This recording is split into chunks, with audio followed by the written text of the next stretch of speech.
Welcome back. The title of this mini lecture is Myth in the American West.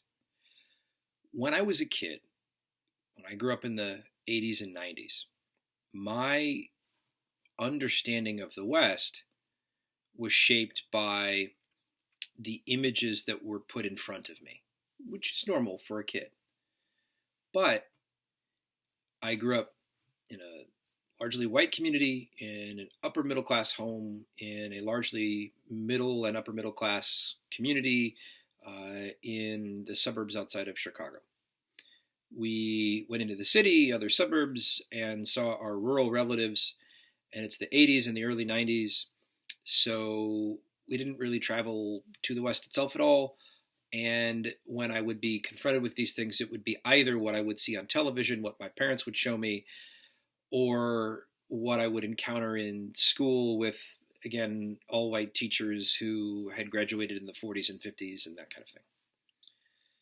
Which meant that I was fed a steady diet of John Wayne films, Westerns, stuff from the 50s and early 60s, which, if a Native American individual is portrayed on screen, they're largely a negative character, an evil character, quote unquote savage, if you will, and they're not often played by actual Native American actors. Now, this begs a couple of questions, and it is important, I think, for us. Images like this, memories like this, themes like this, right? Public historical discussion, culture, and understanding can shape how we understand a subject, how we think about something. I've never really been out to the West, but I saw a lot of movies in the Westerns in the 40s, so when I was a kid, that was my understanding of what it was. That's wrong, but these kinds of things will shape our understandings. 2. Film isn't an accurate representation of historical reality. It can give us some insights. It can be a gateway to learn more. But especially films in the 40s and 50s and 60s, right, moving out of this golden age of Hollywood, these Westerns were designed partly to help America continue a morality play that it was undergoing in the days of the Cold War, where the emphasis is on American individuality versus the Soviet system. And, we see this played out in film. So films like The Searchers and, a host of others. The characters in these films, as well, and within American culture, shape what we understand about the West, what we think about the West. Largely, for white Americans, the story of the West is a positive one.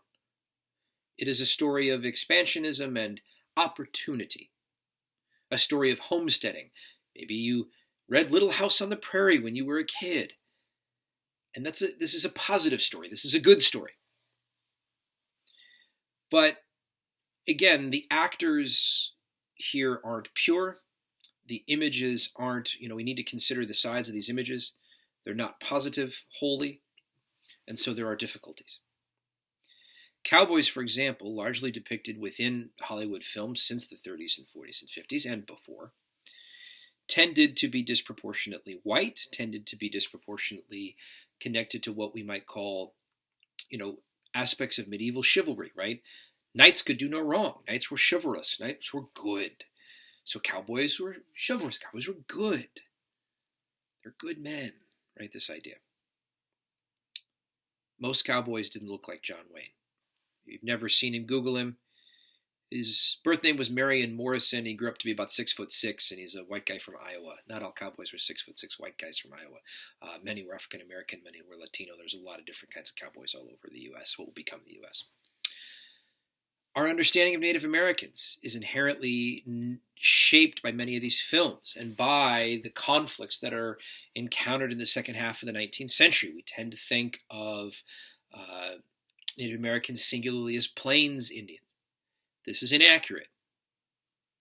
We tend to think of Native Americans by some sort of savage construct. This is inaccurate. This is wrong.